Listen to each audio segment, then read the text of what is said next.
I came to the Scripps School of Journalism.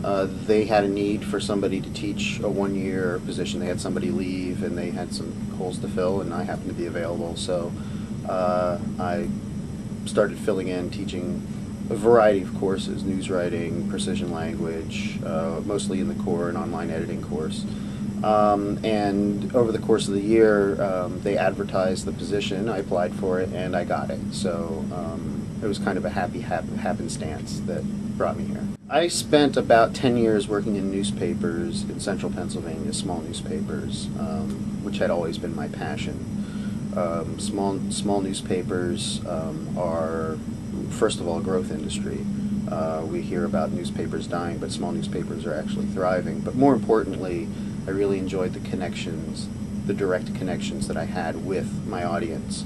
You know, I understood the community's values very well because the community was fairly homogeneous, and also, you know, I like that personal connection aspect of journalism. I don't like doing journalism where I don't have to interact with the people I'm writing for. And unfortunately, a lot of journalism is that, in fact, is that you write for your sources and you write for other journalists, or you produce news for other journalists, but you don't necessarily produce news for your community. You produce it for an audience, but I like looking at the audience more as a community, and I'm a part of the community, and so what I'm actually providing is a service to the community. One of the things that we take very seriously in the school is balancing professionalism with scholarship, and you know, it's a great environment in which to be a professor because we get to teach exceptional students, and we get to see the work of those students on a daily basis, either here on campus or out in the broader world. So it's very rewarding to see that the students are taking what they're learning in class and applying them in the field, and learning even more in the field, and then coming back to class and sharing their experiences so that we all grow. From a scholarship standpoint, you know, most of my research involves that connection between community and journalism, broadly defined. Like I've done a series of studies on letters to the editor, because that's one way that newspapers have always involved the community in the process. You know, I like to say letters to the editor are the original citizen journalism. But more importantly, I'm interested in how journalists connect with communities and deal with the complications that come from that. Mostly what I teach is the editing course and the ethics course. And so in the editing, I get to teach the skills of making choices in a newsroom type environment. Of course, that course is also required of the public relations students, and so I try to keep it fairly broad and talk about, you know, the choices that we make are not just choices we make as news choices, but the choices we're making are choices of information that our audience and our communities need, want, and helping to get students to think beyond the textbook definitions of what's news, and think a lot more critically about what's news within the community that I'm serving. And also to kind of change their perspective so that they're not always just thinking about what matters to me. You know, as a student, what do I care about? But more importantly, about what do all my different constituencies care about? In the ethics class, it's much more of a conceptual class, where it's basically a philosophy of the profession.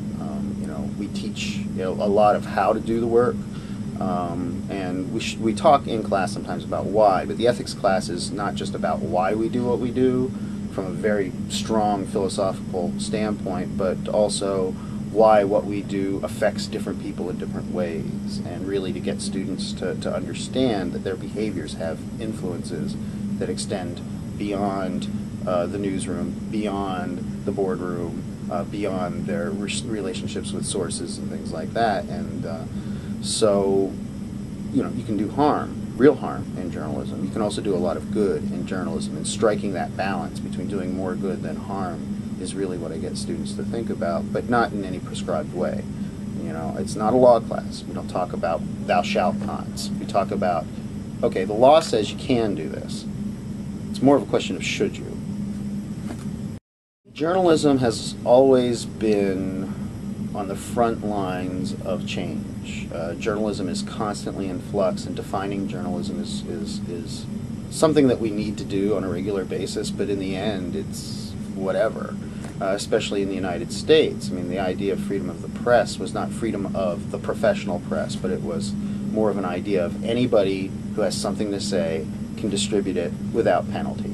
And then, you know, there are certain limitations: pornography, commercial speech, libel, obviously, slander, stuff like that. But the basic premise is still the same: is that, you know, journalism is a profession, but it is also something that other people can dabble in. You know, a math professor who gives a keynote speech or writes writes an essay for a popular magazine or something like that. Well, that person isn't necessarily a journalist, but the work he or she is doing is journalism. Or like The Daily Show with Jon Stewart, or The O'Reilly Factor with Bill O'Reilly. I mean, that's not journalism. They're not out gathering the news and presenting the news. I mean, they're spinning the news and they're commenting on the news. So they aren't necessarily journalists, but a lot of the work that they do is journalism. It's a total fallacy to say that the industry is shrinking. The industry is changing. I mean, you know, newspapers are still hiring. The big newspapers aren't. The big newspapers are cutting and laying off. Smaller newspapers are hiring people who aren't traditionally just writers, photographers, editors, but more people who can work across all media. And so, and also encouraging people who are already there to learn new ways of storytelling. You know, with the web now, newspapers are developing strong online content, and so you have people who are traditionally just writers grabbing video cameras and going out and taking their own photos, which has always been kind of the case, but now shooting video and audio and packaging together things together with multimedia type of sensibilities, like annotated slideshows, or you know, video clips that have all kinds of text and interactivity and things like that. So, you know, it's the old saw is true. Journalism is about a good story well told, and now it's especially exciting for students now because the storytelling technology is so broad and so accessible.